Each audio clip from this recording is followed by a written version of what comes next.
So hello everyone, कैसे हैं सभी। स्वागत है आपका हमारे यूट्यूब चैनल के ऊपर फिर से। और आज हम डिस्कस करेंगे चैप्टर नंबर 6 को डिस्कस करेंगे। सॉरी, यहाँ पे 5 लिख गया। 6 को डिस्कस करेंगे हम लोग, जिसका नाम है डेमोक्रेसी।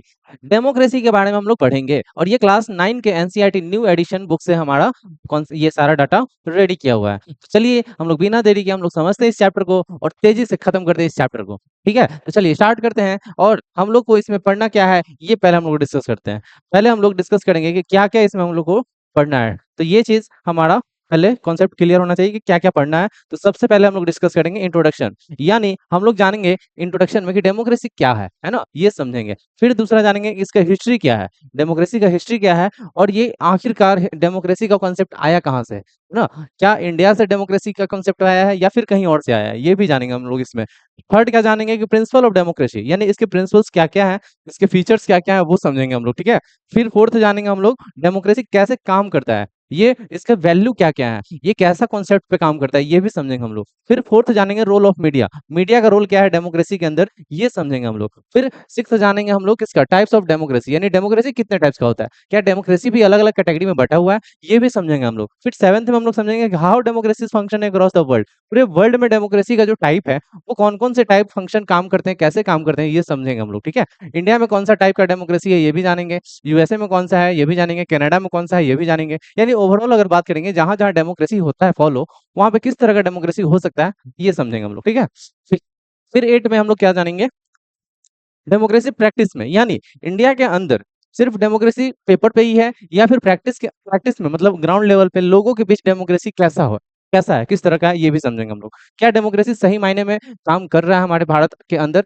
या फिर ऐसे ही सिर्फ पेपर पे ही लिखा हुआ है डेमोक्रेसी, ये भी जानेंगे। फिर 9 में जानेंगे हम लोग democracy at the grass root case studies, यानी डेमोक्रेसी को समझने के लिए हम लोग 2 केस स्टडी पढ़ेंगे, जिससे हम लोग को पता चलेगा कि सही मायने में डेमोक्रेसी फॉलो हो रहा है या फिर नहीं हो रहा है। चलिए, तो 10 नंबर क्या है कि वुमेन का रिप्रेजेंटेशन है कि नहीं है, या फिर वुमेन का पार्टिसिपेशन है कि नहीं डेमोक्रेसी में, ये भी जानेंगे हम लोग 10th में। ठीक है, फिर 11 में क्या बात करेंगे, चैलेंजेस, क्या क्या प्रॉब्लम फेस करना पड़ता है डेमोक्रेसी को फॉलो करवाना होता है, किस तरह का प्रॉब्लम आता है, किस तरह का सिचुएशन क्रिएट हो जाता है जब डेमोक्रेसी को सही मायने में प्रैक्टिस में लाना होता है। क्योंकि हमारे कंट्री के अंदर डाइवर्सिटी बहुत है, उन डाइवर्सिटी के बीच में यूनिटी बनाकर रखना कहीं न कहीं एक बहुत चैलेंजिंग काम है, एक डिफिकल्ट टास्क है। इसीलिए डेमोक्रेसी को फॉलो करवाना थोड़ा चैलेंजिंग हो जाता है। 12th में हम लोग ये जानेंगे कि इमरजेंसी के टाइम पे, जब इमरजेंसी लगा था इस टाइम पे, उस टाइम पे बहुत बड़े-बड़े टेस्ट हुए थे डेमोक्रेसी के, है ना? एक बहुत बड़ा टेस्ट हुआ था डेमोक्रेसी का। जैसे आप साल भर पढ़ते हैं, तो कहीं न कहीं एक फाइनल एग्ज़ाम आप देते हैं, तो उसमें आपका टेस्ट होता है कि आपने पूरे साल पढ़ा है या फिर नहीं पढ़ा है। तो ठीक उसी तरह यहाँ पे भी क्या होता है कि डेमोक्रेसी का प्रिंसिपल तो बहुत सुने थे, महान है डेमोक्रेसी, लेकिन उसका टेस्ट के लिए एक टाइम पे क्या हुआ, इमरजेंसी लगाना पड़ गया था, है ना? उसके टेस्ट के लिए नहीं, मतलब दिक्कत आ गए थे कंट्री के अंदर, तो इमरजेंसी लगा था। तो उसी टाइम पे कहीं न कहीं इनडायरेक्टली देखा गया कि डेमोक्रेसी का भी टेस्ट हो रहा था, कि किस तरह का आपका अधिकार बच जाता है, किस तरह का अधिकार खत्म हो जाता है, ये सारा टेस्ट हो रहा था एक टाइम पे। ठीक है? फिर 13 में हम लोग जानेंगे कि डेमोक्रेसी और हमारा रिस्पॉन्सिबिलिटी, यानी यंग सिटीजन का रिस्पॉन्सिबिलिटी क्या है एक डेमोक्रेटिक कंट्री में, ये समझेंगे हम लोग। ठीक है? फिर हम लोग जानेंगे समरी, है ना? फाइनली हम लोग समरी देखेंगे पूरे इस चैप्टर का। चलिए नेक्स्ट स्लाइड पे हम लोग आते हैं, कोई दिक्कत नहीं है यहाँ तक। अब हम लोग बात करेंगे इंट्रोडक्शन का। इंट्रोडक्शन में हम लोग डिस्कस करेंगे किस चीज़ का भाई? तो यहाँ पे सबसे पहले हम लोग जानेंगे व्हाट इज़ डेमोक्रेसी? डेमोक्रेसी क्या होता है, ये सबसे पहले हम लोग जानेंगे। तो क्या होता है भाई डेमोक्रेसी? तो डेमोक्रेसी एक तरह का सिस्टम ऑफ गवर्नमेंट है, यानी फॉर्म्स ऑफ गवर्नमेंट है, जिसमें सारा पावर जो है लोगों के द्वारा मिलता है ना? लोग जो है इलेक्शन में वोट करते हैं, वोट करने के बाद लीडर बनता है, और लीडर बनने के बाद हमारा रूलर एक तरह से बनता है, पूरे कंट्री के ऊपर रूल करता है ना? छोटा-छोटा पहले रिप्रेजेंटेशन होता है किसका? तो 543 टोटल सीट पे इलेक्शन होता है, और ये जो है जाते हैं कहाँ पे, लोकसभा यानी पार्लियामेंट के अंदर, और वहाँ पे हमारे प्राइम मिनिस्टर को चुना जाता है, और कहीं न कहीं वही प्राइम मिनिस्टर पूरे कंट्री का हेड हो जाता है, ठीक है? और हेड ऑफ द गवर्नमेंट भी हो जाता है वो। तो कहीं न कहीं अल्टीमेटली पावर जो है हमारे पीपल के हाथ में है। ये काम कैसे करता है भाई, डेमोक्रेसी काम कैसे करता है? कहीं न कहीं ये डेमोक्रेसी के अंदर जो ये सरकार बनाए जाते हैं, तो वो उसमें सिटीज़न जो है वो इलेक्ट करते हैं किसको? अपने रिप्रेजेंटेटिव्स को। कैसे भाई? तो election, free and fair election के थ्रू, यानी एक निष्पक्ष चुनाव के द्वारा इलेक्शन किया जाता है, और इलेक्शन में पार्टिसिपेट करते हैं कौन? जनता, और वही डिसीजन लेते हैं कि किसको हम नेता बनाना चाह रहे हैं, किसको नहीं बनाना चाह रहे हैं। क्योंकि बहुत लोग इलेक्शन में खड़ा होता है, उन सभी लोगों को थोड़ी वोट मिल जाता है, या फिर सभी लोग थोड़ी जीत जाते हैं। कोई एक ही जीतता है, उस एक पूरे एरिया के अंदर 5 लोग खड़े हैं, तो 5 में से कोई एक ही जीतेगा, ठीक है? फिर हम लोग पढ़ेंगे डेमोक्रेसी के कोर वैल्यूज़ के बारे में। इसके वैल्यूज़ क्या-क्या हैं? तो कहीं न कहीं ये freedom, equality, justice, rights, and duties, ये हमारे सारे फाउंडेशन का काम करते हैं, यानी पिलर का काम करते हैं किसके लिए, डेमोक्रेसी का। डेमोक्रेसी का अगर कोई पिलर है तो यही चार पांच पॉइंट्स हैं जिसको याद रखने हैं आपको, ये डेमोक्रेटिक के पिलर है, पिलर है ना। फोर्थ पॉइंट की अगर हम लोग बात करेंगे तो India the largest democracy, India जो है हमारे पूरे वर्ल्ड में लार्जेस्ट डेमोक्रेसी के लिस्ट में शामिल है। लार्जेस्ट डेमोक्रेसी कैसे भाई, क्योंकि यहाँ पे इतना ज्यादा आबादी है, 150 प्लस है ना, 150 करोड़ से ज्यादा, 150 करोड़ से ज्यादा, इससे ज्यादा है। लेकिन फिलहाल 140 करोड़ के डाटा के हिसाब से 2024 का ये डाटा दिया हुआ है कि 140 करोड़ आबादी में से इतना 96.8 करोड़ जो आबादी है वो रजिस्टर्ड वोटर्स थे, यानी ये वोटर हैं, एक्चुअल में वोटर हैं जो कि वोट करते हैं इलेक्शन के अंदर। तो कहीं ना कहीं ये बताता है कि डेमोक्रेसी में इस चीज का पार्टिसिपेशन, वोटर्स का पार्टिसिपेशन बहुत इंपॉर्टेंट रखता है, बहुत इंपॉर्टेंट, क्योंकि वो लोग ही चुन रहे हैं ना अपने देश के नेता को, वो लोग ही चुन रहे हैं अपने रूलर को। तो कहीं ना कहीं ये चीज बहुत इंपॉर्टेंट है डेमोक्रेसी के अंदर। फिर हम लोग जानेंगे कॉन्स्टिट्यूशन के बारे में, क्योंकि कॉन्स्टिट्यूशन से ही तो डेमोक्रेसी काम करता है। हमारा जो डेमोक्रेसी है कंट्री के अंदर वो हमारे कॉन्स्टिट्यूशन से ही चलता है ना। ऐसे ही नहीं चलता है, बिना कॉन्स्टिट्यूशन का नहीं चलेगा। और कॉन्स्टिट्यूशन क्या है ये सबको पता है, एक डॉक्यूमेंट है हमारे, रिटन डॉक्यूमेंट, जिसके अंदर बहुत सारे लॉज हैं, बहुत सारे रूल्स रेगुलेशंस हैं, बहुत सारे राइट्स हैं हमारे, फंडामेंटल ड्यूटीज हैं हमारे। तो कहीं ना कहीं ये सारा को मिला करके एक बड़ा कॉन्स्टिट्यूशन बनाया गया है पूरे दुनिया भर का। और इसको अडॉप्ट किया गया था, यानी कॉन्स्टिट्यूशन लाया गया था कब, 26 जनवरी 1949 में, और इसको इम्प्लीमेंट किया गया था 26 जनवरी 1950 को, है ना। लेकिन बेसिकली देखा जाए तो 1946 में ही हमारा कॉन्स्टिट्यूशन बनना स्टार्ट हो गया था, 1946 में ही, और फाइनली ये बन करके रेडी हुआ था 1949 में, 1949 में ये बन करके रेडी हो गया, और 1950 में ये इम्प्लीमेंट हो गया हमारे देश के अंदर, यानी लागू हो गया कि भाई अब कॉन्स्टिट्यूशन पे ही देश चलेगा, ठीक है। ऐसे जो है हमारा कॉन्स्टिट्यूशन तैयार हुआ है, इसके अंदर बहुत सारे फंडामेंटल ड्यूटीज, फंडामेंटल राइट, और साथ में हमारे साथ जो भेदभाव होता है, जो हमारे माइनॉरिटीज कम्युनिटी के साथ भेदभाव होता है, उस चीज को खत्म करने के लिए भी, उस चीज को उनको सेफ्टी देने के लिए भी डेमोक्रेसी में बहुत सारे नियम कानून बनाए गए हैं, रूल्स बनाए गए हैं, ठीक है। तो आइए आगे बढ़ेंगे हम लोग। अब हम लोग बात करेंगे हिस्टोरिकल रूट्स का, यानी कहीं ना कहीं हमारे डेमोक्रेसी का एक हिस्ट्री है ना, कि डेमोक्रेसी आखिर आया कहाँ से, डेमोक्रेसी का ओरिजिन कहाँ से हुआ, हमारे कंट्री से हुआ या फिर कहीं और से हुआ। सबसे पहला हम लोग पॉइंट जानेंगे कि जो डेमोक्रेसी है वो कहीं ना कहीं हमारे ही देश का है, ये वेस्टर्न साइड से नहीं आया है, यानी वेस्टर्न कंट्री से नहीं आया, हमारे ही देश का है ये डेमोक्रेसी का कॉन्सेप्ट, ठीक है। ये बहुत ही खुशी का बात है कि हमारे देश में ही डेमोक्रेसी का प्रिंसिपल था और आज भी जिंदा है। बाकी के कंट्रीज हमारे कंट्री से सीखते हैं कि डेमोक्रेसी यहाँ है तो हमारे यहाँ भी होना चाहिए, और डेमोक्रेसी के जो प्रिंसिपल्स है ना उससे अट्रैक्ट होते हैं लोग, उससे लोग लगाव रखते हैं। बाकी कौन कंट्री क्या है, कौन नहीं फॉलो कर रहा है उसे मतलब नहीं है, लेकिन डेमोक्रेसी जो कॉन्सेप्ट है ना उसके कॉन्सेप्ट से लोग, उसके प्रिंसिपल से लोग लगाव रखते हैं। अब भारत के अंदर डेमोक्रेसी उतना सही मायने में फॉलो नहीं होता है, लेकिन डेमोक्रेसी का कॉन्सेप्ट तो बदल नहीं सकता है ना, डेमोक्रेसी का कॉन्सेप्ट तो वही है ना। अब देखो हीरा कहीं कहाँ रहता है, कोयला के अंदर रहता है, तो वो हीरा ही कहलाता है, कोयला थोड़ी कहलाता है। ठीक उसी तरह डेमोक्रेसी कहीं भी रहे उसके प्रिंसिपल्स लाजवाब हैं, उसके प्रिंसिपल्स बहुत ही बड़ी बेहतरीन है, जिसके वजह से वो डेमोक्रेसी बहुत अच्छा है, ठीक है। बाकी फॉलो हो रहा है नहीं हो रहा है बस नाम के लिए है तो वो मैटर नहीं रखता है, ठीक है। चलिए आगे बढ़ेंगे हम लोग। तो democracy is not a modern western idea imported into India, ये कहीं और से नहीं आया। डेमोक्रेटिक जो प्रिंसिपल है वो हमारे देश में ही एग्जिस्ट करता था एंशियंट टाइम पे, है ना, एंशियंट टाइम पे हमारे देश में ही एग्जिस्ट करता था, लोग यही फॉलो करते थे, डेमोक्रेटिक प्रिंसिपल ही फॉलो करते थे, ठीक है। उस टाइम पे जो वैदिक पीरियड था ना उस टाइम पे लोग असेंबली बनाया करते थे। अब देखो डेमोक्रेसी कैसा, हम लोग मानेंगे कि डेमोक्रेसी फॉलो होता था पहले, तो वैदिक टाइम पे, यानी जब वेद वाला कल्चर वाला सिस्टम था, वैदिक कल्चर, ऋषि मुनियों का जब टाइम पीरियड था, उस टाइम पे भी लोग असेंबली बनाते थे, है ना। असेंबली मतलब संगठन बनाना, जैसे सभा, समिति, विधता, ये सब हमारा एक तरह से डेमोक्रेसी का ही कॉन्सेप्ट है, कि भाई एक सभा बैठाया जाए, जो भी नियम कानून बनाना है इस सभा में ही फैसला लिया जाएगा। तो ये bodies engage in collective decision making, यानी जो भी डिसीजन लेना हो कहीं ना कहीं इन सबका कहीं ना कहीं मेल से ही डिसीजन लिया जाता है, इन सबको मिला करके सब लोग सहमति देते हैं, सब लोग अपना अपना एडवाइस देते हैं, तब जा करके ये डिसीजन लिया जाता है, ठीक है। तो ये बहुत ही बेहतरीन कॉन्सेप्ट है हमारा, वैदिक टाइम पे ही देखने को मिल गया था। थर्ड पॉइंट क्या है कि यहाँ पे राजा जो था ना वो राजा अपने हिसाब से फैसला नहीं लेगा, वो कहीं ना कहीं कंसल्ट करेगा, दूसरों से एडवाइस लेगा, सहमति लेगा कि भाई ये लॉ सही है कि नहीं, ये कानून, ये डिसीजन सही है कि नहीं। तो कहीं ना कहीं इन सबके मेल से, यानी मिनिस्टर हो गया, असेंबली हो गया, और भी बहुत सारे ऑफिसर्स होते थे, उनसे एडवाइस लिया जाता था, कि राजा जो है जो भी फैसला लेने से पहले क्या करता था, इन सभी से एडवाइस लिया करता था। उस टाइम पे सोचिए कि वैदिक टाइम पे भी ऐसा सीन देखने को मिलता था। बट जो गवर्नेंस सिस्टम था ना वो ऑटोक्रेटिक नहीं था। कैसा था भाई? तो कंसल्टेटिव था, यानी कहीं ना कहीं वो एक आदमी फैसला नहीं लेगा अकेले, डिसीजन जो लेना होगा वो कलेक्टिवली लिया जाएगा, यानी सब लोग मिल करके, क्योंकि सब लोगों के लिए ही भलाई का बात हो रहा है यहाँ पे। ठीक है, तो इसीलिए ये इम्पोर्टेंट बन जाता है हमारा क्या, डेमोक्रेसी। ठीक है, फोर्थ पॉइंट क्या लिखा है कि डीप कल्चरल रूट, यानी हमारे देश के अंदर जो ऋग्वेद था, हमारे वेद के अंदर, चारों वेद के अंदर, इस ऋग्वेद के अंदर ये चीज बताया गया है कि हमारे देश के अंदर क्या बोल रहा है कि shared council, unified intent and common purpose, यानी कहीं ना कहीं सब लोग को मिलकर के फैसला लेना होगा। और यहाँ पे एक चीज इंपॉर्टेंट लिखा है कि कॉमन पर्पस के ऊपर काम करना होगा।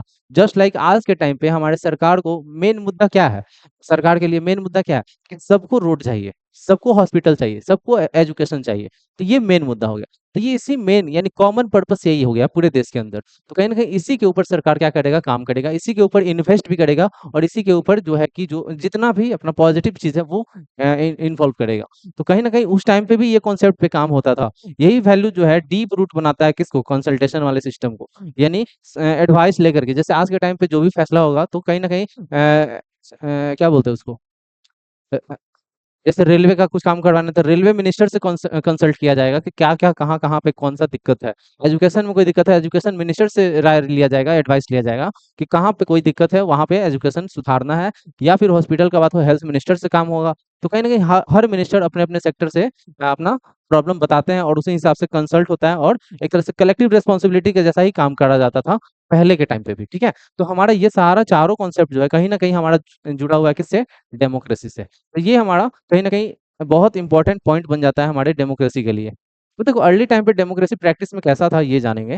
तो दो यहाँ पे कॉन्सेप्ट लिया गया है कि जो रिपब्लिक वाला सिस्टम था, रिपब्लिक स्टेट वाला, वो कहीं ना कहीं था, एग्जिस्ट करता था। जो आज हम लोग रिपब्लिक फॉलो करते हैं ना, रिपब्लिक डे भी मनाते हैं हम लोग, तो ये कॉन्सेप्ट जो है हमारे एंशियंट टाइम से ही आया हुआ है। ठीक है, तो गनाज और संगाज ये जो थे, इसी का रिपब्लिक था, ये अर्ली रिपब्लिक, यानी उस टाइम पे नाम अलग था लेकिन मतलब था रिपब्लिक। इसमें क्या होता था कि कलेक्टिव गवर्नेंस सिस्टम था, यानी सब लोग मिलकर के काम करेंगे, यानी सब लोग मिलकर के काम करेंगे तब जाकर के एक तरह से हमारा नेशन जो है वो सबसे इम्पोर्टेंट यानी सबसे एक विकसित नेशन बन पाएगा।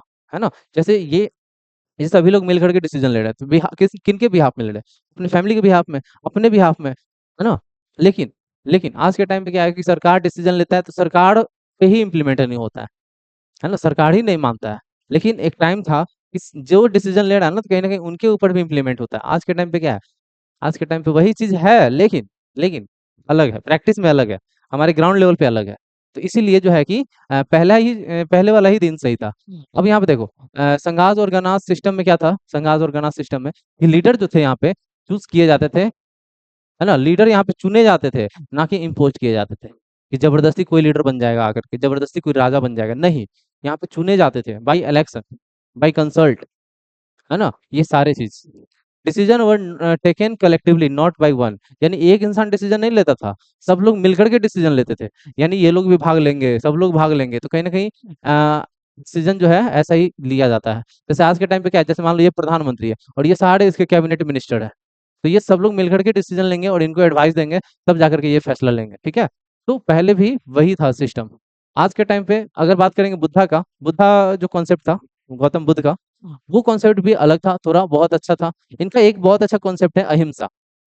अहिंसा, अहिंसा का कॉन्सेप्ट बहुत बेहतरीन है। ये अपने कम्युनिटीज के अंदर अहिंसा का कॉन्सेप्ट रखा था इन्होंने। ठीक है, इन्होंने अहिंसा का कॉन्सेप्ट रखा था। पहला पॉइंट क्या लिखा है कि द संघ, संघ संघ बनाते थे ये भी, है ना। संघ का मतलब क्या, मोनास्टिक कम्युनिटीज। अब देखिए इनके जो कम्युनिटी के सदस्य थे वो कहीं ना कहीं मॉन्क हुआ करते थे, मॉन्क या फिर नन, मॉन्क्स या फिर नन, यही दोनों लोग मिल करके क्या करते थे, अपनी कम्युनिटीज का काम करते थे, अपनी कम्युनिटीज के लिए काम करते थे। ठीक है, तो founded by Buddha was democratic, और ये जो कम्युनिटी बना हुआ था ना वो कैसा कम्युनिटी था, डेमोक्रेटिक था, और ये गौतम बुद्ध के द्वारा बनाया गया था।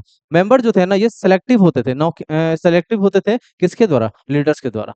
मेंबर जितने भी होंगे ना वो लीडर के द्वारा सेलेक्ट किए जाएंगे कि कौन इस कम्युनिटी के मेंबर बनेंगे, जो डेमोक्रेटिक कम्युनिटी है, और वो डेमोक्रेटिक के प्रिंसिपल के फॉलो करवा करके मतलब करेंगे, है ना, डेमोक्रेटिक के प्रिंसिपल को फॉलो करवाएंगे, ऐसा इनका काम था। ठीक है, और ये जो मेंबर्स थे उनको कौन चुनता था, तो लीडर चुनता था। इशू जो था ना, जो भी मुद्दा होता था उसके ऊपर डिबेट जो होता था ना, ओपनली होता था, है ना? बंद कमरा में नहीं, ओपनली होता था कि भाई सब लोग को जानना है कि क्या डिसीजन लिया जा रहा है, क्या इशू पे बात हो रहा है, कौन सा मुद्दा चल रहा है, कैसा कौन सा डिबेट हो रहा है, ये सारा मुद्दा जो है कहीं ना कहीं कम्युनिटी ये ओपनली होता था, कोई छुपा करके नहीं होता था। डिसीजन जो है कैसे लिया जाता था भाई? वोटिंग, वोटिंग के थ्रू डिसीजन लिया जाता था। जैसे मान लो कि कोई मुद्दा पे बात हुआ, अब उसके लिए वो जैसे आज के टाइम में क्या है, बिल पास होता है तो क्या होता है, मेजोरिटी, यानी कौन लोग चाहते हैं कौन लोग नहीं चाहते हैं, वैसा ही सिस्टम पहले भी था। वोटिंग होता था कि क्या ये कानून सही है, अगर सही है तो वो पास हो जाता था, सब लोग अगर सहमति देते थे तो। वैसा नहीं कि कोई एक दो लोग बोल दिया या फिर राजा ही बोल दिया तो हो गया, नहीं। राजा का फैसला उस टाइम पे मतलब सबसे सुप्रीम फैसला नहीं हुआ करता था उस टाइम पे, कलेक्टिव एक तरह से कंसल्टेशन का फैसला हुआ करता था, यानी कलेक्टिव डिसीजन होता था उस टाइम पे, ठीक है? चलिए आगे बढ़ेंगे हम लोग। Impact of foreign rule. अब देखिए, जो बाहर का रूल करने आ गया लोग हमारे देश के ऊपर, तो कहीं ना कहीं उनका भी इम्पैक्ट पड़ा हमारे देश के ऊपर। अब हमारे कंट्री में बहुत सारा सिस्टम तो नहीं था, एक ही सिस्टम था, डेमोक्रेटिक सिस्टम। अब देखिए उसके ऊपर क्या इम्पैक्ट पड़ेगा, हमारे देश में जो डेमोक्रेसी फॉलो होता था उसके ऊपर क्या इम्पैक्ट पड़ेगा जब बाहर से लोग आने लगे हमारे देश के अंदर। क्यों आते थे? तो व्यापार के नाम पे, तो कब्जा के नाम पे, तो गुलाम बनाने के नाम पे, इसी नाम पे। तो कहीं ना कहीं इनका भी वही मकसद था, फॉरेन रूलर का। तो फॉरेन रूलर का जो था उसका इम्पैक्ट क्या पड़ता है पहले जानेंगे हम लोग। पहला पॉइंट क्या लिखता है कि फॉरेन इन्वेंशन डिसरप्टेड, है ना, ऑर्गेनिक डेमोक्रेटिक ट्रेडिशन। अब देखिए फॉरेन रूलर आया, फॉरेन रूलर आने के बाद कहीं ना कहीं यहाँ का जो सिस्टम था वो उसको पसंद नहीं आया। मतलब ये कि यहाँ पे इक्वालिटी का बात हो रहा है, फ्रीडम का बात हो रहा है, अधिकारों का बात हो रहा है, तो उन सबको हटा करके मतलब क्या चाहेंगे कि उसको हटा दिया जाए और अपने हिसाब से रूल रेगुलेशन लाया जाए। तो कहीं ना कहीं ये फॉरेन रूलर्स जो आए ना, ये हमारे जो सिस्टम थे डेमोक्रेटिक सिस्टम उसको क्या कर दिए, डिस्टर्ब कर दिए, यानी खत्म कर दिए, खराब कर दिए, मतलब डिस्टर्ब कर दिए उसको। तो कहीं न कहीं अब हमारे कंट्री के अंदर जो डेमोक्रेसी है, उसपे अब खतरा आ गया था। किसके किसके वजह से? तो ये फॉरेन रूल्स की वजह से, ठीक है? बाय द 19th सेंचुरी 19वीं शताब्दी का बात कर रहा है, ब्रिटिश कॉलोनिज़्म यानी 19वीं शताब्दी में कौन आ गया था? ब्रिटिश आ गया था, है ना? 1707 में जब औरंगज़ेब मरा, यानी मुगल एम्पायर खत्म हुआ, मुगल, तो उसी टाइम के बाद जो है ब्रिटिश जो एम्पायर था वो अपना चादर फैलाने लगा, अपना पैर फैलाने लगा और पूरे भारत के ऊपर पैर फैला लिया 19th सेंचुरी के आते-आते, ठीक है? तो had taken hold across most of the Indian subcontinent, और इंडियन सबकॉन्टिनेंट के ऊपर कब्जा कर लिया था मोस्टली पार्ट पे, है ना, मोस्टली पार्ट पे। थर्ड पॉइंट क्या है? Colonial rule fundamentally Altered political structure and reduce peoples participation in governance. तो देखिए कॉलोनियल रूल अपने हिसाब से रूल बनाए, जो ब्रिटिश थे ना वो अपने हिसाब से रूल बनाए, जो मनसूख बदलाव कर दिए हमारे देश के अंदर। हमारे देश में क्या था, पहले डेमोक्रेसी था, तो उन सब चीजों में बहुत ज्यादा बदलाव किया गया, और बदलाव के नाम पे एक तरह से फ्रीडम छीन लिया गया, इक्वालिटी छीन लिया गया। अगर हम ये कलेक्टिव या फिर कंसल्टेशन वाला जो सिस्टम था कि सब लोग मिल करके फैसला लेंगे, वो छीन लिया गया। हमारे पूरे गवर्नेंस सिस्टम को चेंज कर दिया गया, यानी हमारा अधिकार एकदम खत्म कर दिया गया, और हमारा पार्टिसिपेशन जो था डिसीजन मेकिंग में वो तो एकदम खत्म हो गया। यानी अब डिसीजन कौन लेगा भाई? ब्रिटिश लेगा। अधिकार किसको मिलेगा? ब्रिटिश को मिलेगा, और हम क्या है? गुलाम है। ऐसा वाला सीन क्रिएट कर दिया हमारे देश के अंदर आकर के बाहर के लोगों ने। बाहर से लोग आए और हमारे देश के अंदर ये सिस्टम तैयार कर दिए। कहीं ना कहीं उस टाइम पे हम लोग भले ही ये सारा सिस्टम फॉलो करते थे डेमोक्रेसी वाला, लेकिन सब लोग में यूनिटी नहीं था। अपने अपने एरिया के सिर्फ जिम्मेदारी लेते थे लोग। पूरा भारत एक नहीं था पहले, पहले सब बटा हुआ था अलग अलग ये सेक्टर में, अलग अलग रीजन में, और अपने हिसाब से वो लोग चलाते थे, है ना? तो यहाँ पे रिड्यूस हो गया पीपल का पार्टिसिपेशन भाई, डिसीजन मेकिंग में या फिर गवर्नेंस सिस्टम में लोग जो थे अब पार्टिसिपेट नहीं करते थे। फोर्थ पॉइंट क्या लिखा है कि however the long struggle for independence reignited and strength democratic consciousness among Indians. और फाइनली जो है धीरे धीरे क्या होता है कि ग्रोथ होता है। अब भाई गुलाम बना के रखोगे तो कई दिन तक कोई भी झेलेगा? कोई नहीं झेल पाएगा। कभी ना कभी वो जवाब देगा, उल्टा बोलेगा, या फिर लड़ेगा अपने फ्रीडम के लिए, अपने आज़ादी के लिए। तो कहीं न कहीं हमारे भारत के लोग भी ये चीज़ करना स्टार्ट किए, क्योंकि हमारे देश के अंदर गुलामी का दौर बहुत लंबा चला, बहुत लंबा। यानी लगभग 100 साल तक, 100 से 150 साल तक गुलामी का दौर चला। सोच रहे हैं ना कि कब मुगल आया था? मुगल आया था 1526 में, 1526 में, और इसी टाइम पे मुगल आया और उसी टाइम से गुलाम बना हुआ है हमारा। कहीं न कहीं किसी न किसी एम्पायर को प्रॉब्लम होता था इस चीज़ से। तो वो खत्म होने के बाद 1707 में मुगल खत्म होता है तो फिर जो है ब्रिटिश आ जाता है। तो 200 साल तक कहीं न कहीं हमारे कंट्री में दूसरे कोई आकर के रूल किया और गुलाम बना के रखा हम लोग को। उसके बाद हम लोग लड़ना स्टार्ट किए। हमारे जो डेमोक्रेटिक प्रिंसिपल्स हैं उसके ऊपर फिर से हमने अमल किया अपने आप को, कि नहीं, हमारा हमको फ्रीडम चाहिए। यानी फ्रीडम का मतलब क्या? डेमोक्रेसी। हमको इक्वालिटी होना चाहिए, हमारे बीच इक्वल भेदभाव होना चाहिए, मतलब सब लोग को एक मानना चाहिए। इक्वालिटी आ गया, यानी इक्वालिटी मीन्स डेमोक्रेसी। हमारे अधिकार हमको चाहिए, अधिकार मीन्स डेमोक्रेसी। तो कहीं ना कहीं डेमोक्रेसी के कॉन्सेप्ट से रूबरू थे इंडियंस, लेकिन कहीं ना कहीं बाहर से जो लोग आए वो डेमोक्रेटिक के प्रिंसिपल को खत्म करना चाह रहे थे और अपना प्रिंसिपल थोपना चाह रहे थे हमारे ऊपर। थोप भी दिए थे, लेकिन हम जाग उठे और जागने के बाद हम लोग क्या किए, डेमोक्रेसी के प्रिंसिपल को फिर से इंप्लीमेंट करने का कोशिश किए और लड़े इस चीज के लिए कि भाई हम लोग को आजाद होना है, हमारा देश है, तुम लोग भागो यहाँ से। तो अंग्रेजों भारत छोड़ो वाला सीन क्रिएट होता है और फाइनली हम लोग इंडिपेंडेंट होते हैं और उसके लिए खूब लड़ते हैं, खूब स्ट्रगल करते हैं। कितने लोगों ने शहादत दिया है अपना, कितने लोग शहीद भी हुए हैं, तब जाकर के आज हम लोग चैन का नींद है, चैन का रोटी खा रहे हैं, है ना, इधर उधर घूम पा रहे हैं। आज हमारा अलग सिचुएशन है, उस टाइम पे बहुत अलग गंदा सिचुएशन था जब हम लोग गुलाम थे। मारना पीटना तो आम बात था, काट के फेंक देना आम बात था, सजा के नाम पे गोली से उड़ा देना, मार देना, है ना, ये सब चीजें। तो ये सारे झेलने के बाद, स्ट्रगल करने के बाद फाइनली हम लोग को इंडिपेंडेंट मिला 1947 में, ठीक है। और हमने एक कॉन्स्टिट्यूशन बनाया, कब, कॉन्स्टिट्यूशन अप्लाई कर दिया 1950 में, ठीक है। चलिए आगे बढ़ेंगे। तो फ्रॉम ऑपरेशन टू एम्पावरमेंट, तो कहीं ना कहीं हम एक टाइम पे क्या थे, गुलाम थे, और फिर स्ट्रगल करके हम लोग क्या हो गए, आजाद हो गए।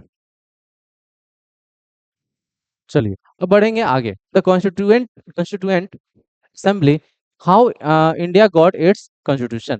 अब देखिए कॉन्स्टिट्यूएंट असेंबली बनाया गया और उसके अंदर कॉन्स्टिट्यूशन को जो है कि लाया गया, कॉन्स्टिट्यूशन को बनाया गया। अब उसके जो भी प्रोसेस थे, कैसे कॉन्स्टिट्यूशन बने, असेंबली कहाँ पे बैठा, तो ये सारा चीज हम लोग यहाँ पे अब देखेंगे। तो पहला पॉइंट क्या लिखता है, इस्टेब्लिश्ड इन 1946। पहली बार कॉन्स्टिट्यूशन का असेंबली जो बना था वो 1946 में बना था, 9 दिसंबर।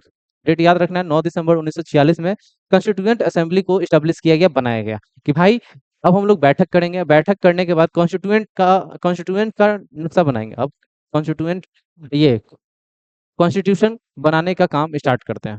1946 9 दिसंबर का ये कहानी स्टार्ट होता है, हमारा कॉन्स्टिट्यूशन बनना स्टार्ट होता है इस टाइम पे। टास्क ड्यूरेशन, ये बहुत ही लेंदी काम था भाई, इसीलिए टाइम तो लगेगा, क्योंकि हमारा देश बहुत ही डाइवर्सिटी से भरा हुआ देश था। हर रिलीजन के लोग, हर लैंग्वेज के लोग, हर कल्चर के लोग यहाँ पे बसे हुए थे। अब उनको भगाया तो नहीं जा सकता था ना, कि भाई जो जिनका आबादी ज्यादा है सिर्फ वही रहेंगे, बाकी सब भाग जाएंगे, नहीं। हमारे अंदर डेमोक्रेसी का एक भूत था, हमारे अंदर आत्मा के अंदर डेमोक्रेसी का एक भूत था, जो क्या कहता है कि भाई सब लोग एक हैं, सब लोग के बीच इक्वालिटी होना चाहिए, है ना, सबको फ्रीडम मिलना चाहिए, है ना, सबका कर्तव्य है कि एक दूसरे से जुड़ के रहें, एक दूसरे से प्रेम करें। तो ये कॉन्सेप्ट जो था ना, जिसके वजह से इतना टाइम लग गया हमारे कंट्री में कॉन्स्टिट्यूशन को बनाने में, 2 साल 11 महीना और 18 दिन लग गए थे कंप्लीट करने में इस काम को, कॉन्स्टिट्यूशन के बनाने के काम को इतना टाइम लग गया, ठीक है। फिर तीसरा पॉइंट क्या लिखता है कि वर्ल्ड्स लार्जेस्ट रिटन कॉन्स्टिट्यूशन, सबसे बड़ा ये रिटन कॉन्स्टिट्यूशन है हमारे भारत का। हमारे भारत का कॉन्स्टिट्यूशन जो है सबसे बड़ा रिटन कॉन्स्टिट्यूशन है पूरे वर्ल्ड में, ठीक है। Be it became the world largest written constitution. की लीडर की अगर बात करेंगे तो भीमराव अम्बेडकर थे, है ना, भीमराव अम्बेडकर थे। Serve as the chairman of the drafting committee, यानी जो कमेटी बैठा था ना, असेंबली बैठा था, उनके जो हेड थे वो कौन थे, भीमराव अम्बेडकर थे। एडॉप्शन का अगर बात करेंगे तो 26 नवंबर 1949 को एडॉप्ट किया गया, और इम्प्लीमेंट का बात करेंगे तो 26 जनवरी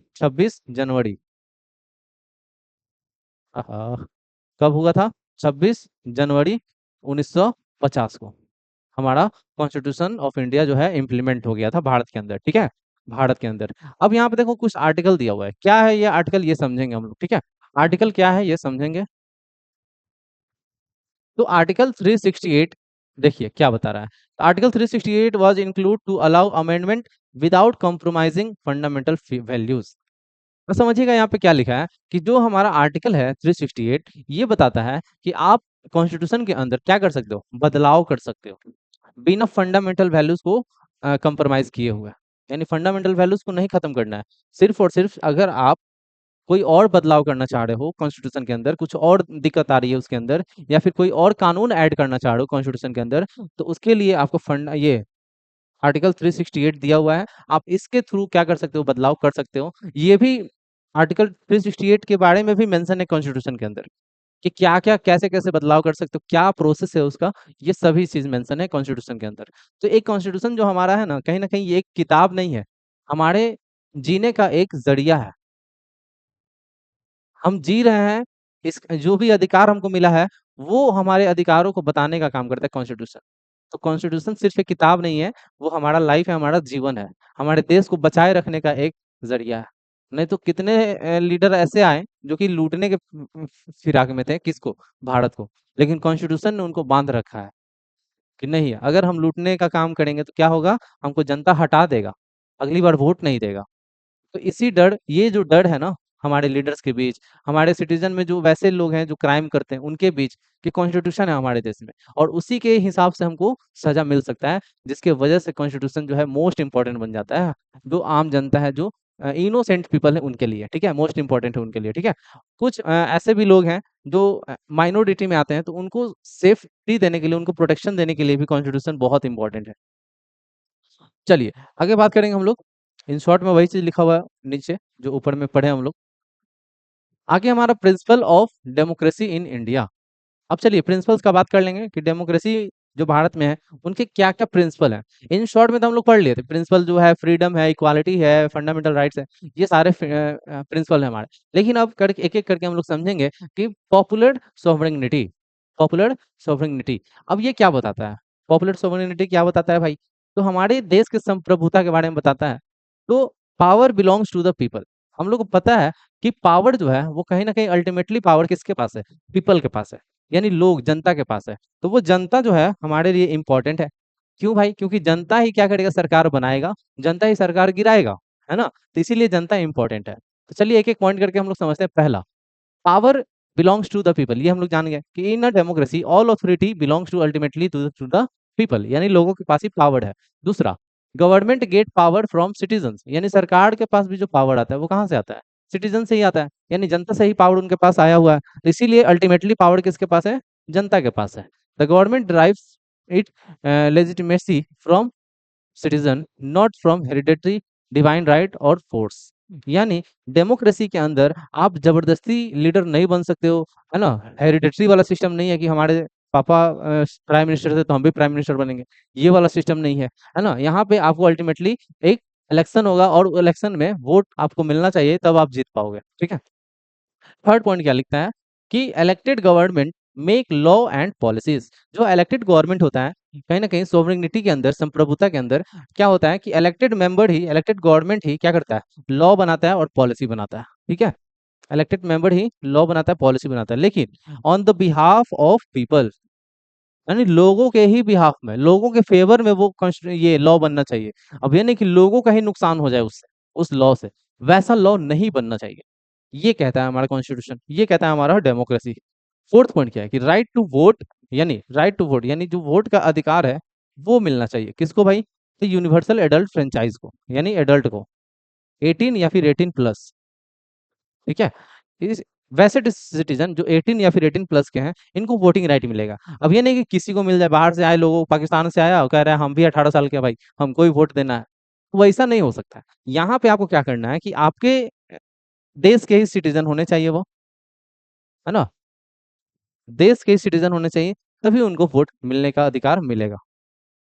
पीपल चूज देयर रिप्रेजेंटेटिव, यानी हमारे डेमोक्रेसी में लोग जो हैं वो अपने रिप्रेजेंटेटिव को चुन सकते हैं बाय इलेक्शन, है ना? चाहे वो नेशनल इलेक्शन हो, स्टेट इलेक्शन हो या फिर लोकल लेवल का इलेक्शन हो, सभी इलेक्शन में कहीं ना कहीं लोग ही चुनेंगे आपके लीडर को, अपने लीडर को, ठीक है? तो पीपल चुनेंगे अपने रिप्रेजेंटेटिव्स को।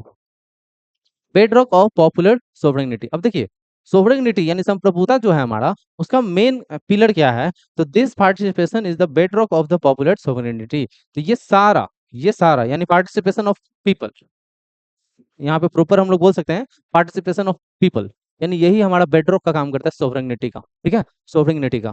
चलिए आगे बढ़ेंगे कि the government drive it legitimately from the, वही चीज लिखा हुआ है यहाँ पे जो है ना? ये वाला सेकंड पॉइंट। चलिए आगे बात करेंगे हम लोग नेक्स्ट टॉपिक पे। दूसरा पॉइंट जो कि हमारे डेमोक्रेसी के प्रिंसिपल का है, दूसरा है रूल ऑफ लॉ। यानी देखिए, कानून तो बन जाता है, लेकिन कानून बनाने के पीछे बहुत सारे नियम कानून भी होते हैं। बहुत सारे नियम कानून भी होते हैं। अब देखिए जो भी रूल बनता है, जो भी लॉ बनता है, तो उसके उसको उस वो किस-किस के ऊपर इम्प्लीमेंट होगा, कौन लोग उसको फॉलो करेंगे। तो कहीं न कहीं हमारे सरकार के भी ऊपर ये कानून फॉलो होगा, हमारे नॉर्मल सिटीज़न के ऊपर भी फॉलो होगा, जो अमीर गरीब हैं उनके ऊपर भी ये लॉ फॉलो होगा, ये लॉ इम्प्लीमेंट होगा। यानी कानून के नज़र में ओवरऑल कहें तो सब बराबर रहेगा, चाहे कोई भी हो उसमें, चाहे वो सिस्टम के लोग हों या फिर नॉर्मल लोग। पहला point, what is rule of law? ये रूल ऑफ लॉ क्या है भाई? Everyone is equal before the law, no one is above the law. यानी कानून के नज़र में सब इक्वल है, कोई भी कानून से ऊपर नहीं है। अब जैसे मर्डर का केस का जो ये है, सज़ा है, वो सबके लिए एक जैसा होना चाहिए। अब ये नहीं कि भाई प्राइम मिनिस्टर मर्डर किए हैं, तो उनके लिए अलग सज़ा, नॉर्मल इंसान मर्डर किया है, तो उनके लिए अलग सज़ा, ये नहीं होना चाहिए। कानून के नज़र में सब बराबर, जो भी हमारे कॉन्स्टिट्यूशन में मेंशन है, उसके हिसाब से होना चाहिए, ठीक है? दूसरा पॉइंट क्या बोलता है कि डिस्प्यूट्स रिसॉल्व इन कोर्ट, यानी जो भी डिस्प्यूट्स है, जो भी लड़ाई है, जो भी झगड़े हैं, वो कहाँ पे सॉल्व होंगे? कोर्ट के अंदर सॉल्व होंगे। The disputes are settle in court through legal procedures, not by bribery, influence और फोर्स। यानी जो लीगल डिस्प्यूट्स है, मतलब क्या कि जो केस कोर्ट में जाता है, वो एक प्रोसेस, एक प्रोसीजर फॉलो करता है, एक रूल्स रेगुलेशन फॉलो करता है, और उस रूल्स रेगुलेशन के हिसाब से ही फैसला होता है। और हमारा जो जुडिशियरी है, वो इंडिपेंडेंट है, किसी के दबाव में फैसला नहीं लेगा। ये डेमोक्रेसी कहता है। अगर वो दबाव में फैसला ले रहा है, कोई उसके ऊपर फोर्स लग रहा है, तो कहीं न कहीं वो डेमोक्रेसी में नहीं आएगा। ठीक है? चलिए, थर्ड पॉइंट का बात करेंगे, ड्यू प्रोसेस फॉर ऑल। अब देखिए ड्यू प्रोसेस फॉर ऑल क्या है भाई? No one can be punished without due process. Everyone has the right to defend and get a fair hearing. यानी किसी के ऊपर आप जबरदस्ती का कोई कानून नहीं लगा सकते हो। सही मायने में वो गुनहगार है कि नहीं है, इसके लिए उसको जानने का अधिकार है। अब ऐसे ही पुलिस आएगा, हमको गिरफ्तार करके लेके चला जाएगा, तो वो हो गया एक तरह से डेमोक्रेसी का प्रिंसिपल नहीं, यानी यहाँ पे डेमोक्रेसी खत्म हो गया, फ्रीडम खत्म हो गया। अगर डेमोक्रेसी सही मायने में है, तो कहीं न कहीं वो हमको एक लीगल डॉक्यूमेंट दिखाएगा कि देखिए आपके ऊपर ये कार्रवाई है, इस बात का सज़ा आपको मिल रहा है, इस बात के लिए आपको गिरफ्तार कर रहे हैं। और हमारे अपने डिफेंड में, जैसे मान लो हमको गिरफ्तार करने आ रहा है, तो हम अपने डिफेंड में क्या कर सकते हैं? एक वकील रख सकते हैं। हम अपने डिफेंड में लड़ सकते हैं, कोर्ट जा सकते हैं। ये सारे काम कर सकते हैं अपने डिफेंड में, हम अपने बचाव में, कि हम बेकसूर हैं भाई, हम पे ज़बरदस्ती ये कानून थोपा जा रहा है, या फिर हम पे ज़बरदस्ती ये केस लगाया जा रहा है। तो इसके लिए हम डिफेंड कर सकते हैं, लड़ सकते हैं, ठीक है? तो ये चीज़ हमारे डेमोक्रेसी का सबसे इम्पोर्टेंट चीज़ हो जाता है एक तरह से। प्रमोट 3 की आउटकम्स। तो देखिए जस्टिस, अकाउंटेबिलिटी और ट्रस्ट, ये 3 आउटकम है जो कि एक तरह से डेमोक्रेटिक को प्रमोट करता है, डेमोक्रेसी को प्रमोट करता है। यानी फेयर ट्रीटमेंट फॉर ऑल, यानी जस्टिस, यानी सबके लिए न्याय एक जैसा होना चाहिए भाई, सबको न्याय मिलना चाहिए, यानी सबके साथ फेयर ट्रीटमेंट होना चाहिए। अकाउंटेबिलिटी, यानी अगर बात कर लेंगे कि भाई अगर कुछ गलती हो जाता है सरकार से, तो उसका जवाबदेही होना चाहिए। अब ये नहीं कि गलती कर दी है और कोई कुछ नहीं बोल रहा है, ऐसा नहीं होना चाहिए। आंसरेबल होना चाहिए हमारा government. Trust, citizen believe in the system, और सिस्टम को ऐसा काम करना चाहिए कि लोगों को विश्वास हो उस चीज के ऊपर। अब ये नहीं कि लोग जो है डरे, सिस्टम से डरे कि भाई हम नहीं बोलेंगे, नहीं तो हम पे कार्रवाई हो जाएगा।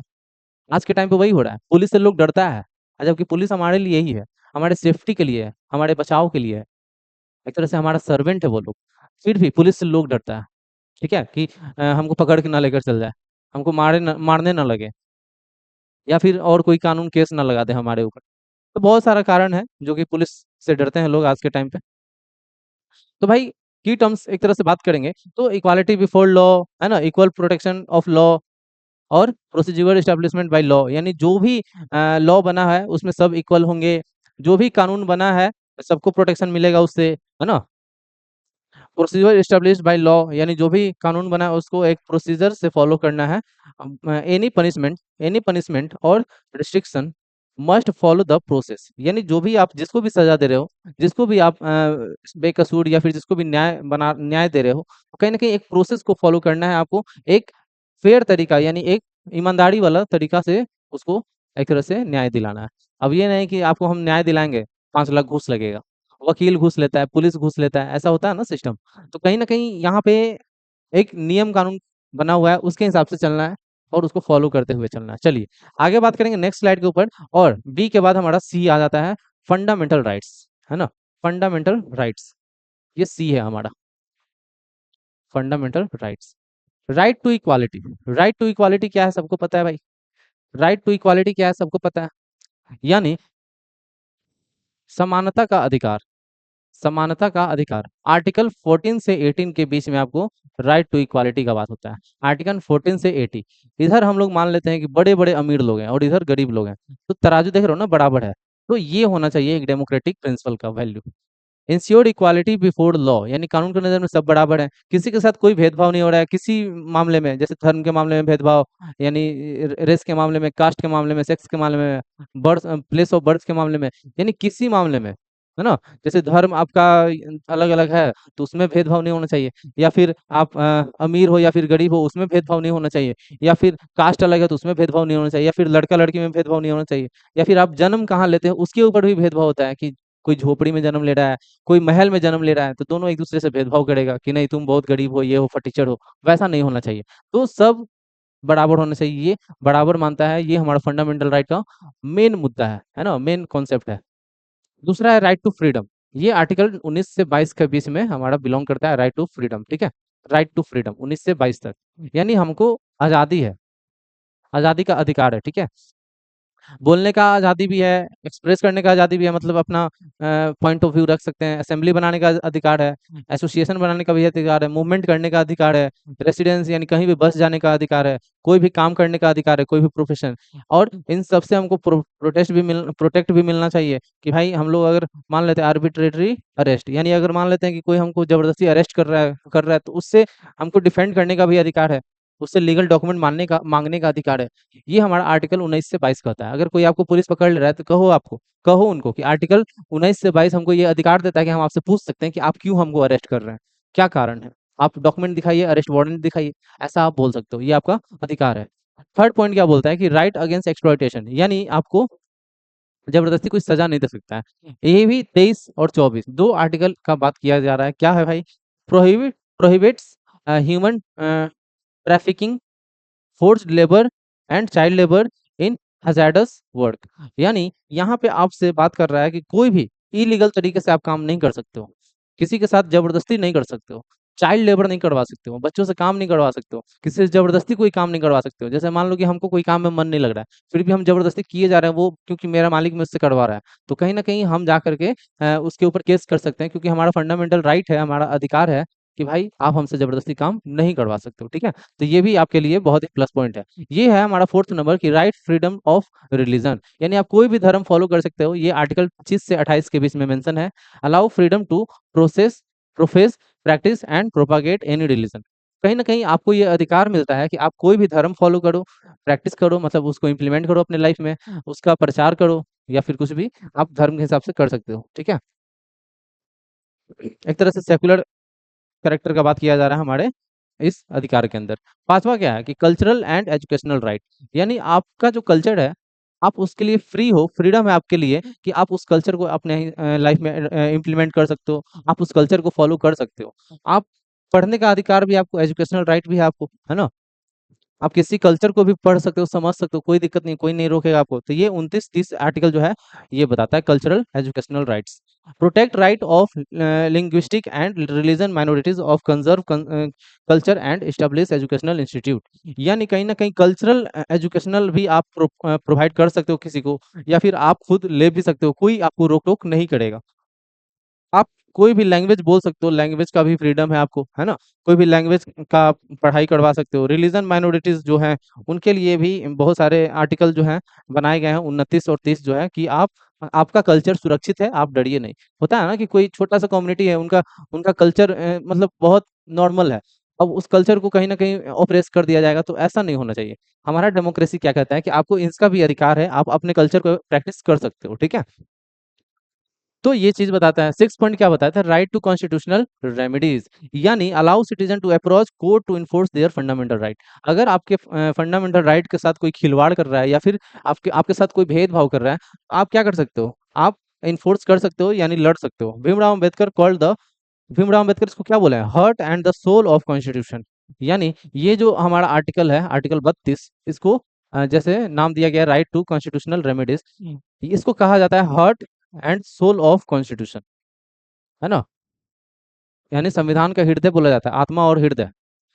संविधान का हृदय और आत्मा बोला जाता है किसको? Right to constitutional remedies article 32, जिसमें आपको कोई अगर परेशान कर रहा है, फंडामेंटल राइट आपसे छीना जा रहा है, तो आप कोर्ट जा सकते हो, आप उसके खिलाफ कार्रवाई कर सकते हो। ठीक है, चलिए, मोस्ट इंपॉर्टेंट था ये हमारा फंडामेंटल राइट, तो हमने यहाँ तक समझ लिया। यहाँ पे अब हम लोग ये जो टॉपिक था फंडामेंटल राइट, अभी इसके आगे और टॉपिक्स हैं, लेकिन ये लंबा चैप्टर है थोड़ा, तो इसको भी 3 पार्ट में हम लोग कवर करेंगे। तो ये फर्स्ट पार्ट हो गया हमारा, फर्स्ट पार्ट हो गया, और इसके बाद सेकंड पार्ट आएगा, फिर थर्ड पार्ट आएगा, सेकंड आएगा, फिर थर्ड आएगा, और ये हमारा है फर्स्ट पार्ट। ठीक है, तो ये फर्स्ट पार्ट कंप्लीट हो गया यहाँ तक। आगे हम लोग पढ़ेंगे नेक्स्ट पार्ट पे, लेकिन यहाँ एक चीज़ हम बताना चाहेंगे कि अगर आप इस चैनल को सब्सक्राइब कर लेते हो, तो सेकंड पार्ट का इन्फॉर्मेशन आपको मिल जाएगा। अब ये कुछ नया हम नहीं बता रहे होंगे, लेकिन आप लोगों को ये बता दें कि सेकंड पार्ट जल्द आ जाएगा, और हर चैप्टर का आ जाएगा। ठीक है, जितना भी पिछला जो भी चैप्टर मैंने कराया है, उन सबका सेकंड पार्ट आएगा, और ज़्यादा दिन नहीं है, ज़्यादा देरी नहीं करेंगे हम, अब back to back second part आते रहेगा, क्योंकि 6 चैप्टर, 7 चैप्टर और 7, 8 फिर 9, यानी 9 चैप्टर तक हम फर्स्ट पार्ट कंप्लीट करने के बाद तुरंत से पार्ट 2 में लाना स्टार्ट कर देंगे, पार्ट 2 सबका लाना स्टार्ट कर देंगे। ओवरऑल हम ये कहना चाह रहे हैं कि आप लोग थोड़ा-सा पेशेंस बनाए रखिए, सेकंड पार्ट आएगा, थर्ड पार्ट भी आएगा, और कंप्लीट चैप्टर का एक तरह से वन शॉट भी हम लाएँगे। वन शॉट जैसे ये पार्ट वाइज़ बाँट रहे हैं ताकि आपको अच्छे से समझ में आ जाए। फिर हम क्या करेंगे कि वन शॉट ला देंगे ताकि रिवीजन के पर्पज़ से आपको वो वन शॉट काम आ जाए। ठीक है? तो आप चैनल को सब्सक्राइब कर लीजिएगा, थोड़ा-सा वीडियो को शेयर भी कीजिए, ताकि हमारा भी थोड़ा मनोबल बढ़े, हमारा भी थोड़ा मोटिवेशन हो। ठीक है? तो मिलते हैं नेक्स्ट पार्ट में, है ना? तब तक के लिए थैंक यू। नेक्स्ट चैप्टर को लेकर के आते हैं, और चैनल सब्सक्राइब कर लीजिएगा ताकि आपको अपडेट मिल जाए। ठीक है? नमस्कार, थैंक यू, जय हिंद, जय भारत।